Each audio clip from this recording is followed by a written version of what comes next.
नमस्कार प्यारे बच्चों। आज हम पढ़ने जा रहे हैं जयशंकर प्रसाद जी द्वारा रचित कहानी ममता। प्यारे बच्चों, यह एक ऐतिहासिक कहानी है। इस कहानी में ममता नामक युवती का एक काल्पनिक चरित्र लेकर उन्होंने भारतीय नारी के आदर्श, कर्तव्य परायणता, त्याग, तपस्वी जीवन इत्यादि को बहुत अच्छे से पेश किया है। इस कहानी में प्रसाद जी ने ये भी स्पष्ट किया है कि बड़े बड़े सम्राटों को बनाने में जिन लोगों का हाथ रहा, जिन लोगों का उसमें थोड़ा सहारा रहा, हेल्प रही जिन लोगों की, इतिहास ने उन्हें एकदम से बुला दिया। ये है इतिहास का एवं हम सबका उनके प्रति अन्याय है, कृतघ्नता है। ममता रोहतास दुर्ग के मंत्री चूड़ामणि की एक जवान विधवा बेटी है। जब कहानी शुरू होती है तो हम देखते हैं कि वो सोन नदी के तट पर बैठी हुई उसके प्रवाह को देख रही है और अपने जीवन और उसकी तुलना कर रही है। नदी की तुलना अपने जीवन के साथ कर रही है। तो हम देखते हैं कि वो बहुत ही दुखी, बहुत ही कष्टप्रद अवस्था में बैठी हुई है। तो हम देखते हैं कि जो चूड़ामणि है वो अपनी बेटी के भविष्य को लेकर हमेशा चिंतित रहते हैं। देश पर उन दिनों शेरशाह सूरी का राज्य था। शेरशाह का अपने स्वार्थ के लिए रोहतास दुर्ग पर अधिकार करना बहुत जरूरी था। तो शेरशाह जब अधिकार करना चाहता था तो क्या हुआ, शेरशाह और चूड़ामणि ने आपस में थोड़ी मेलजोल कर लिया। यानी कि जो चूड़ामणि था उसने अपने राज्य के साथ गद्दारी करके शेरशाह के साथ हाथ मिला लिया। उससे हीरे जवाहरात के भरे थाल रिश्वत के रूप में प्राप्त किए और उसकी सेना को डोलियों में बैठकर अपने किले के अंदर दाखिल होने दिया। तो क्या हुआ, वो अपने दुविधा में है। जब शेरशाह के सैनिक डोलियों में बैठकर अंदर आ रहे थे, किले के अंदर प्रवेश कर रहे थे, किले पर आक्रमण करने के लिए, तभी उसका मन बड़ी दुविधा में होता है। वो उन्हें रोकना चाहता है, इतना करते करते वो मारा जाता है। इससे पहले क्या है कि जो चूड़ामणि है वो अपनी बेटी ममता के पास आते हैं। उसे वो सारे आभूषण, हीरे जवाहरात जो शेरशाह द्वारा भेजे गए थे वो देना चाहती हैं, लेकिन ममता एक धक से इन्हें ठुकरा देती है। वो कहती है कि अपनी मातृभूमि से गद्दारी सबसे बड़ा पाप है। अगर इस किले पर शेरशाह का आक्रमण हो भी जाता है तो क्या उन्हें खाने के लिए अन्न तक भी कोई नहीं देगा। इस प्रकार जो ममता है वो अपने ईमानदार होने का प्रमाण सबसे पहले हमारे सामने रखती है और एक सच्ची ब्राह्मण स्त्री होने का भी सबूत देती है। तो जब चूड़ामणि मारा जाता है खींचोतान में, तो क्या होता है कि ममता वहां से भाग जाती है। हम देखते हैं तलवारें खींची, ब्राह्मण मंत्री वहीं मारा गया, राजा रानी तथा कोष सब शली शेरशाह के हाथ पड़े, निकल गई ममता। सब मारे गए, कोई पकड़ा गया, लेकिन ममता जो थी, क्योंकि उसे तो किसी चीज का लालच ही नहीं था, वो अपनी जान बचाकर निकल गई और खंडरों में जाकर जीवन व्यतीत करने लगी। तो इस कहानी का जो दूसरा सीन है, दूसरा दृश्य है, उसमें हम देखते हैं कि ममता जो है वो बिहार के खंडरों में जाकर एक झोंपड़ी में रह रही है, जहाँ पर उसका वो दिखाया गया है कि वो कहाँ पर रहती है, उसका थोड़ा सा चित्रण किया गया है। तभी वो काशी के निकट खंडरों में रहने लगी। तो क्या हुआ कि एक रात वह अपनी झोंपड़ी में बैठी हुई पूजा पाठ में मगन थी, तो उसकी जो झोंपड़ी थी उस पर एक बहुत ही विकराल आकृति वाले किसी व्यक्ति ने आकर दस्तक दी। ममता ने जब द्वार बंद करना चाहा तो व्यक्ति ने उसे आश्रय देने की भीख मांगी। उसने बताया कि वह मुगल है, अत्यधिक थक जाने के कारण चल नहीं सकता, एक रात बिताने के बाद चला जाएगा। मुगल का नाम सुनते ही ममता की आंखों में अपने पिता के हत्या का दृश्य उभर आया। उसने चाहा कि वह उसे आश्रय देने से एकदम इनकार कर दे, किंतु अपने धर्म का पालन करते हुए। प्यारे बच्चों, हमारी भारतीय संस्कृति है अतिथि देवो भव, यानी कि जो मेहमान होता है वो भगवान का रूप होता है। अपने इस धर्म का पालन करते हुए ममता ने उस व्यक्ति को अपनी झोंपड़ी में आश्रय दिया और स्वयं रात बिताने के लिए स्वयं खंडरों में चली गई। रात बीत गई, सुबह हो गई, तो ममता ने देखा कि बहुत से घुड़सवार उसकी झोंपड़ी के पास आ रहे थे। अश्वारोही, सैकड़ों अश्वारोही उस प्रांत में घूम रहे थे। तो ममता को एकदम तो अपने आप पर गुस्सा आया कि उसने ये क्या किया। उन्हें देखकर वो काफी ज्यादा डर गई। तभी झोंपड़ी में रात बिताने वाले मुगल ने झोंपड़ी से बाहर जाकर पुकारा, मिर्जा मैं इधर हूँ। ममता सहमी हुई, ये सब देख रही थी। वह खंडरों में ही छिपी रही। कुछ देर बाद ममता ने उस मुगल को ये कहते सुना कि वह बुढ़िया पता नहीं कहाँ चली गई है, उसे कुछ नहीं दे सका। यह स्थान याद रखना और झोंपड़ी के स्थान पर उसका घर बनवा देना। मुगल सैनिकों ने के वहां से चले जाने के बाद ममता खंडरों से बाहर आई। तो प्यारे बच्चों, अभी तक हमने इस कहानी के दो दृश्य पढ़े हैं, ध्यान रखिएगा। पहले दृश्य में जो मंत्री चूड़ामणि और उसकी पुत्री का वर्णन किया गया है कि कैसे ममता बैठी हुई है पूरी उदास मुद्रा में, तभी उसके पिता आकर उसे जो हीरे जवाहरातों से भरे हुए थाल अर्पित करना चाहते हैं, भेंट करना चाहते हैं, ताकि उसकी जिंदगी बड़े आराम से कट जाए, लेकिन ममता उन्हें प्राप्त करने से इनकार कर देती है। तभी मुगल सैनिक वहां पर दाखिल होते हैं और मुगल सैनिक, मैं गलत बोल रही हूँ, शेरशाह सूरी के जो सैनिक थे वो किले में दाखिल हो जाते हैं और मंत्री चूड़ामणि वही मारा जाता है। ममता अपनी जान बचाकर निकल जाती है और खंडरों में जीवन व्यतीत करने लगती है। ठीक है। दूसरे सीन में हम क्या देखते हैं कि ममता एक झोंपड़ी में रह रही है। तभी वहां पर एक व्यक्ति आकर आश्रय मांगता है। वो बताता है कि वो मुगल है। पहले तो ममता का मन नहीं चाहा उसे आश्रय देने का, लेकिन फिर अपने अतिथि देवो भव आदर्श का पालन करते हुए ममता उसे अपनी झोंपड़ी में आश्रय देती है और स्वयं रात को बाहर चली जाती है। तो ये हमने दो सीन देख लिए। अब आता है बच्चों तीसरा सीन। चौसा में जो मुगल पठान युद्ध हुआ था, तो अगर आप हिस्ट्री पढ़ोगे तो आपको पता चलेगा चौसा के युद्ध के बारे में, जो मुगलों और पठानों में हुआ था। इसमें क्या हुआ था, जो हुमायूं थे वो हार गए थे और हारने के बाद ही वो अपना आश्रय मांगने के लिए ममता के पास आए थे। यानी कि जो व्यक्ति उस रात ममता से आश्रय मांगने आए थे वो कौन थे, मुगल सम्राट हुमायूं थे, जो शेरशाह सूरी से युद्ध में हार जाने के बाद खंडरों में रात बिताना चाहते थे थक कर। तो अब जो आगे की बात है हम देखते हैं। चौसा के मुगल पठान युद्ध को बहुत दिन बीत गए, यानी कि काफी समय बाद की बात है। ममता अब पूरी तरह वृद्ध हो चुकी है, 70 वर्ष की है। वह अपनी झोंपड़ी में एक दिन पड़ी है, सर्दी है, तो हम देखते हैं कि ममता की अवस्था अब जो है वो बहुत ही ज्यादा कमजोर हो चुकी है। वह बीमार है। गांव की स्त्रियां उसके पास बैठी उसकी सेवा कर रही हैं। तभी बीमार ममता ने बाहर से किसी व्यक्ति को कहते सुना, जो चित्र मिर्जा ने बनाकर दिया था वह तो इसी स्थान का होना चाहिए। अब किसी से पूछूं कि वह बुढ़िया कहाँ गई। ममता ने उस घुड़सवार को बुलवाकर कहा कि मुझे मालूम नहीं कि वह शहंशाह हुमायूं था या कौन, पर एक दिन एक मुगल इस झोंपड़ी में अवश्य रहा था और वे जाते जाते मेरा घर बनवाने की आज्ञा दे गया था। मैं जीवन भर अपनी झोंपड़ी को खोदे जाने के डर से डरती रही, पर अब मुझे कोई चिंता नहीं है।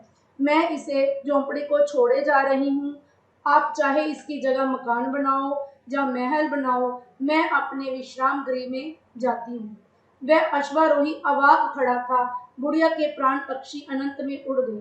तो बच्चों तीसरे दृश्य में हम क्या देख रहे हैं, काफी सालों के बाद, काफी समय बीत जाने के बाद जब ममता मरण के किनारे पहुंची हुई है, मृत्यु के बिल्कुल समीप है, तब कोई अश्वारोही आकर उस जगह पर महल या मकान बनाने की बात करता है। यानी कि वो उस जगह को ढूंढ रहा है जहां पर जो शेर हमारा हुमायूं है वो एक दिन ठहरे थे।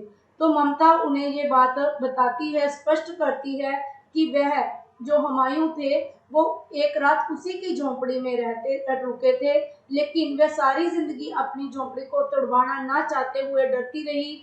अब वो जा रही है, इस दुनिया को छोड़कर जा रही है। अब उसे किसी बात की चिंता नहीं, चाहे वहां पर महल बने चाहे मकान बने। तो बच्चों, हमने देखा कि तीसरे दृश्य में ममता के जो प्राण थे वो उड़ गए, यानी कि ममता की मृत्यु हो गई। तो अभी अंत में हम क्या देखते हैं कि जिस जगह पर ममता की झोंपड़ी थी वहां क्या बना, वहां एक अष्टकोण मंदिर बना और उस पर शिलालेख लगाया गया। सातों देशों के नरेश हुमायूं ने एक दिन यहाँ विश्राम किया था।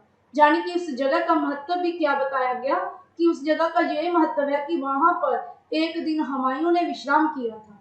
उसके पुत्र अकबर ने उसकी स्मृति में यह गगनचुंबी मंदिर बनवाया। तो हुमायूं के वहां रुकने की याद में ही उसके पुत्र ने वहां पर मंदिर बनवाया, लेकिन जिसने उसे वहां रुकने के लिए आश्रय प्रदान किया, जिस स्त्री ने अब स्वयं बाहर जाकर उसे वहां रुकने दिया, ममता ने, उसका वहां पर कहीं नाम नहीं था। प्यारे बच्चों, यही इस कहानी का मेन उद्देश्य है, बताना आपको कि इतिहास में जो बड़े बड़े राजा हुए हैं, जो महान लोग हुए हैं, उनकी उस महानता के पीछे जिनका योगदान रहा उनकी कहीं पर बात नहीं है। जिस प्रकार हुमायूं के मंदिर में ममता का कोई नाम नहीं है। तो प्यारे बच्चों, यही थी कहानी जिसमें ममता के चरित्र के जरिए हमारी भारतीय नारी के गुणों पर प्रकाश डाला गया है। तो आइए अब हम इस कहानी के प्रश्नोत्तर देखते हैं। सबसे पहले है बेटा, ममता कौन थी? ममता रोहतास दुर्ग के मंत्री चूड़ामणि की पुत्री थी। दूसरा प्रश्न, मंत्री चूड़ामणि को किसकी चिंता थी? मंत्री चूड़ामणि को अपनी विधवा पुत्री की चिंता थी। विधवा पुत्री ममता की चिंता थी। मंत्री चूड़ामणि ने अपने विधवा पुत्री ममता को उपहार में क्या देना चाहा? हीरे जवाहरात के थाल, भरे हुए थाल देने चाहिए। डोलियों में छिपकर दुर्ग के अंदर कौन आए? डोलियों में छिपकर दुर्ग के अंदर शेर शाह सूरी के सैनिक आए। ममता रोहतास दुर्ग छोड़कर कहाँ रहने लगी? ममता रोहतास दुर्ग छोड़कर स्वयं खंडरों में रहने लगी। ममता से झोंपड़ी में किसने आश्रय मांगा? हुमायूं ने। ममता पथिक को झोंपड़ी में स्थान देकर स्वयं कहाँ चली गई? स्वयं खंडरों में चली गई। चौथा युद्ध किन किन के मध्य हुआ? शेर शाह सूरी और मुगल बादशाह हुमायूं के बीच। विश्राम के बाद जाते हुए पथिक ने मिर्जा को क्या आदेश दिया? विश्राम के बाद जाते हुए पथिक ने मिर्जा को वहां पर एक महल या मकान बनाने का आदेश दिया, जिस झोंपड़ी में उसने विश्राम किया था। ममता की जीर्ण कंकाल अवस्था में उसकी सेवा कौन कर रही थी? उसकी सेवा गांव की स्त्रियां कर रही थी। और ये भी इस कहानी में बताया गया है कि क्यों कर रही थी। क्योंकि जो ममता थी स्वभाव की बहुत अच्छी थी। वो पूरी जिंदगी लोगों के सुख दुख में शामिल होती रही थी, सबके काम आती रही थी, इसलिए सबसे उसका बहुत प्रेम था। ब्राह्मण चूड़ामणि कैसे मारा गया? तो प्यारे बच्चों, इसमें आपको 3 या 4 लाइनें लिखनी है। तो आप लिखोगे, ब्राह्मण चूड़ामणि रोहतास दुर्ग का मंत्री था। उसे अपनी विधवा बेटी के भविष्य की बहुत चिंता थी, जिसके कारण उसने शेर शाह सूरी से हाथ मिलाया और उसके सैनिकों को अपने दुर्ग में दाखिल होने दिया। इस संधि के कारण ही उसके जो सैनिक थे शेरशाह के, वो उसमें किले में प्रवेश कर गए, रोहतास दुर्ग में प्रवेश कर गए। चूड़ामणि ने जब आपत्ति करनी चाहिए तो सैनिकों ने उसकी हत्या कर दी। ममता ने झोंपड़ी में आए व्यक्ति की सहायता किस प्रकार की? ममता ने झोंपड़ी में आए व्यक्ति को वहां पर रहने दिया, आश्रय दिया और स्वयं खंडरों में जाकर रात बिताई। आगे है बच्चों, हुमायूं द्वारा दिए गए आदेश का पालन कितने वर्षों के बाद हुआ? हुमायूं द्वारा दिए गए आदेश का, इससे पहले वाला प्रश्न हमारा छूट गया, पहले ये देख लेते हैं। ममता ने अपनी झोंपड़ी के द्वार पर आए अश्वारोही को बुलाकर क्या कहा? उसने कहा कि मुझे नहीं मालूम कि वो शहंशाह हुमायूं था कि कौन, पर एक दिन एक मुगल इस झोंपड़ी में अवश्य रुका था। वे जाते जाते मेरा घर बनवाने का आदेश दे गया था। मैं जीवन भर अपनी झोंपड़ी खुदवाने के डर से डरती रही, पर अब मुझे कोई चिंता नहीं। अब मैं इस झोंपड़ी को छोड़े जा रही हूँ। आप इसकी जगह महल बनाओ या मंदिर मकान, मेरे लिए इसका कोई महत्व नहीं है। हुमायूं द्वारा दिए गए आदेश का पालन कितने वर्षों के बाद और किस रूप में हुआ? इसका आदेश का पालन 47 वर्षों के बाद हुआ। और कब किस रूप में हुआ? उसके पुत्र अकबर ने उसकी याद में एक गगनचुंबी मंदिर वहां बनवाया। मंदिर में लगाए शिलालेख पर क्या लिखा था? मंदिर में लगाए शिलालेख पर लिखा था कि सातों देशों के नरेश हुमायूं ने एक दिन जहां विश्राम किया था, उसके पुत्र अकबर ने उसकी स्मृति में यह गगनचुंबी मंदिर बनवाया। आगे है बच्चों ममता कहानी का चरित्र चित्रण कीजिए। बेटा, ममता के बारे में आप भली भांति जान चुके हो। ममता एक विधवा युवती है। वह ब्राह्मण चूड़ामणि की पुत्री है। उसके अंदर धन के प्रति लेश मात्र भी मोह नहीं है। वह स्वाभिमानी है, त्यागी है। उसने अपने पिता द्वारा उसे दिए गए जवाहरात के थालों को भी एक धक से ठुकरा दिया, क्योंकि वह अपने देश से गद्दारी नहीं करना चाहती थी। वे ये जानते हुए कि उसके पिता की हत्या यवनों ने की है, फिर भी वह एक अपने अतिथि देवो धर्म का पालन करते हुए हुमायूं को रुकने के लिए आश्रय देती है और स्वयं रात खंडरों में जाकर बताती है। आगे हम देखते हैं कि वह सबके सुख दुख की सहभागिनी है। इसी कारण गांव की सभी स्त्रियां उसकी सेवा कर रही हैं।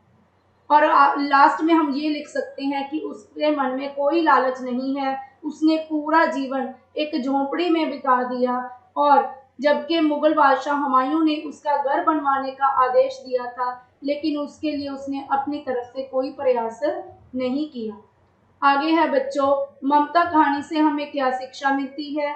ममता कहानी एक ऐतिहासिक कहानी है जिसके द्वारा हमें नारी के आदर्श, कर्तव्य पालन, त्याग, तपस्वी जीवन जैसे गुणों को अपनाने की शिक्षा मिलती है। हमें ये भी पता चलता है, ये भी शिक्षा मिलती है कि हमें अपने देश के साथ पूरी ईमानदारी रखनी चाहिए, कोई गद्दारी नहीं करनी चाहिए, अपने कर्तव्य से पीछे नहीं हटना चाहिए, फिर चाहे हमें अभावपूर्ण जीवन ही क्यों ना व्यतीत करना पड़े। अतिथि देवो धर्म का पालन करना चाहिए। जो भी हमारे द्वार पर आए, हमारे घर पर आए, उसे पूरा मान सम्मान देना चाहिए, उसकी सहायता करनी चाहिए, सबके सुख दुख में सबका साथ देना चाहिए। आगे बच्चों भाषा बोध है। विपरीत शब्द विधवा, सधवा, स्वस्थ, अस्वस्थ, सुख, दुख, स्वीकार, अस्वीकार, प्राचीन, नवीन, अपमान, सम्मान। आगे बच्चों पर्यायवाची शब्द हैं। बरसात, बरसात का आएगा वर्षा, बारिश, बरखा। चंद्रमा का आएगा बेटा चांद, शशि, हिमांशु। माता का माँ, जननी। पक्षी का आएगा बेटा खग, विहग, नभचर। रात का रात्रि, निशा, रजनी। प्यारे बच्चों, ये जो ग्रामर का पोर्शन है, व्याकरण का भाग है, वैसे तो आपके व्याकरण पुस्तक में है, लेकिन देखने में आया है कि जब भी एग्जाम में प्रश्न पूछे जाते हैं तो पाठों के पीछे, आपके जो लेसन्स के पीछे का भाषा बोध है, ज़्यादातर उसी में से पूछे जाते हैं। तो आपको हर एक पाठ का जो व्याकरण भाग है, भाषा बोध है, उसे बहुत ही अच्छे से करना है। तो बच्चों, मुझे आशा है कि आप इस पाठ को समझ गए होंगे और इसका अभ्यास बड़ी आसानी से कर सकोगे। तो अगर आपको ये समझ में आया, अगर आपको ममता कहानी समझ में आई, तो मेरे चैनल को लाइक करें, ज़्यादा से ज़्यादा अपने फ्रेंड्स के साथ इसे शेयर करें और इसे सब्सक्राइब करना ना भूलें। अगर अभी तक भी आपने बेल आइकन प्रेस नहीं किया तो अभी कर लें, ताकि आने वाले वीडियो के नोटिफिकेशन आप तक जल्द से जल्द पहुंचते रहें। धन्यवाद।